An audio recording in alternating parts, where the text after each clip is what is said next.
Hi guys, അപ്പോൾ നമ്മൾ turbo സിനിമയുടെ ട്രെയിലർ റിയാക്ഷൻ, അതാണ് ഇന്നത്തെ പരിപാടി. അപ്പോൾ നമുക്ക് ട്രെയിലർ കാണാം.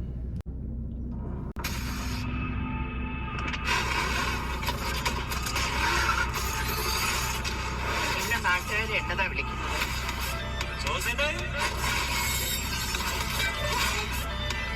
എന്നാ ജോസാടാ? ജോസ്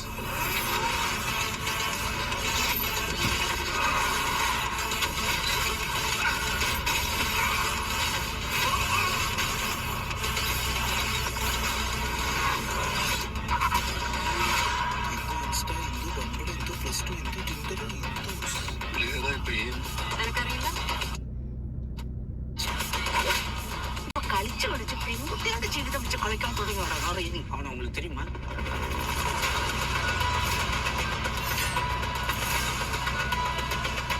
ഈ നഗരത്തിൽ നടക്കുന്ന പല വൻ ഡീലുകൾക്ക് പിന്നിലും ഇന്ന് ഈ പേര് കേൾക്കുന്നത് 8 പേർ 5 പിന്നിലെങ്കിൽ ഒരൊറ്റയാളും ജീവനോടെ ബാക്കി കാണില്ല. എനിക്കൊന്നും തലയോട്ട് കയറാത്തോണ്ട് ചോദിക്കുക, നിങ്ങൾ എല്ലാവരും കൂടെ എന്നാ പൊന്നപ്പ ഉണ്ടാക്കി ചൈനീസ് സ്റ്റൈല് ഗുണ്ടകളൊക്കെയാണല്ലോ. സീൻസ് ഒന്നും ഞാൻ പറയുന്നില്ല, കാരണം ഇനി നമ്മൾ തമ്മിൽ കാണില്ല.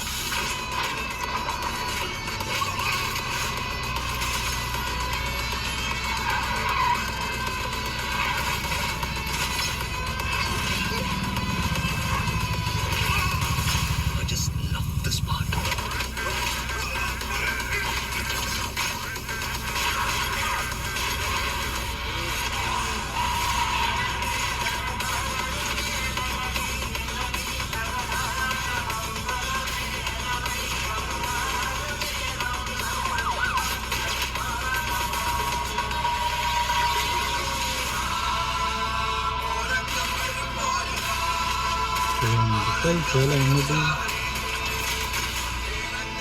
ഞാനിവിടെ വീഴുവാണ്, എന്റെ കൂടെ ഒരു 10-15 പേരെ കിട്ടാം.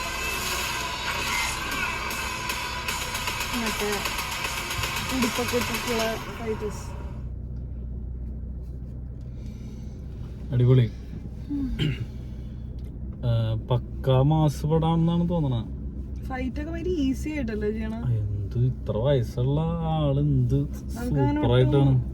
സ്ട്രെയിൻ തോന്നുന്നില്ല, അങ്ങനെ ഈസി ആയിട്ട്. പിന്നെ വൈശാഖിന്റെ പടല്ലേ, വൈശാഖ് പടങ്ങളൊക്കെ നല്ല ഫൈറ്റിനൊക്കെ നല്ല കൊറിയോഗ്രാഫി ആയിരിക്കും, ഫൈറ്റ് ആയിരിക്കും തോന്നുന്നുണ്ട്. നല്ല പഞ്ചുള്ള ഫൈറ്റാണ് അല്ലേ. അതെ.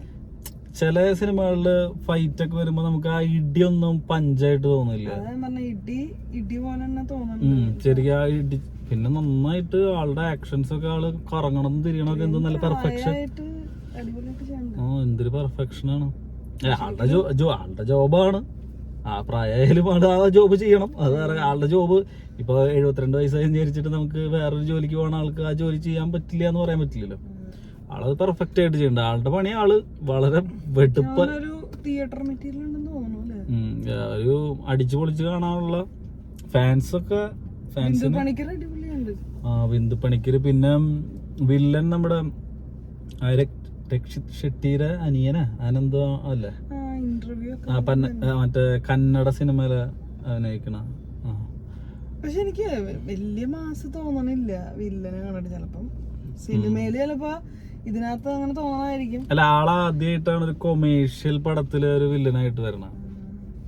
ഇതുവരെ ആള് ഓപ്പോസിറ്റ് മമ്മൂട്ടി നിക്കുമ്പോ ആ വില്ലനെ എത്രത്തോളം കോംപ്ലിമെന്റ് ചെയ്യുമെന്ന് അറിയില്ല. ഇപ്പൊ ട്രെയിലർ കണ്ടത്തോളം എനിക്ക് അതെ മമ്മൂട്ടിയുടെ ഓപ്പോസിറ്റ് നിക്കുമ്പോ എത്രത്തോളം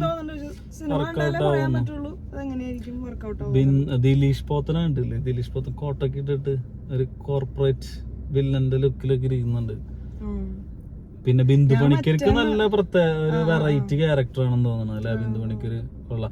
പിന്നെ ലാസ്റ്റത്തെ മ്യൂസിക്, അതാ മാർഗ, ഈ മറ്റേ മാപ്പിളപ്പാട്ടും ഫോക്ക് സോങ് ഒക്കെ അല്ല, ഫോക്ക് സോങ് ഒക്കെ കഴിഞ്ഞ് ഇപ്പൊ കുറച്ചും കൂടി EDM പരിപാടികളൊക്കെ മിക്സ് ചെയ്ത് റാപ്പ് പോലത്തെ മാർഗംകളീനെ. അത് ക്രിസ്ത്യൻ ക്യാരക്ടർ ആണല്ലോ. ജോസ് ചട്ടയും മുണ്ടും ക്യാരക്ടർ, ആ ഒരു ക്രിസ്ത്യൻ ബാക്ക്ഗ്രൗണ്ട് ഒക്കെ ആയപ്പോ അന്നാ ഒരു വെറൈറ്റി പിടിക്കുക എന്നുള്ള രീതിയിൽ മാർഗംകളിയാണ് ഒരു EDM പോലത്തെ ഒരു സെറ്റപ്പ് ഒക്കെ ആക്കി. കോട്ടയം കുഞ്ഞച്ചന്റെ ഹെയർ സ്റ്റൈൽ മമ്മൂട്ടി തകർക്കും. മമ്മൂട്ടി ആ കാര്യത്തിൽ മമ്മൂട്ടി വേറെ ലെവലാണ്.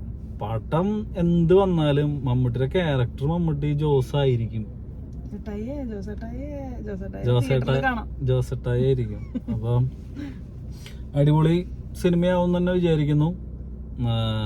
പിന്നെ എല്ലാം കൊണ്ട് ഇപ്പോൾ ട്രെയിലർ കാണുമ്പോൾ നമുക്ക് ഒരു സിനിമ കാണാൻ തോന്നുന്ന തരത്തിലുള്ള ഒരു ട്രെയിലർ തന്നെയാണ്. അപ്പം ആ സിനിമ അടിപൊളിയാവട്ടെ എന്തായാലും. അപ്പം അടുത്ത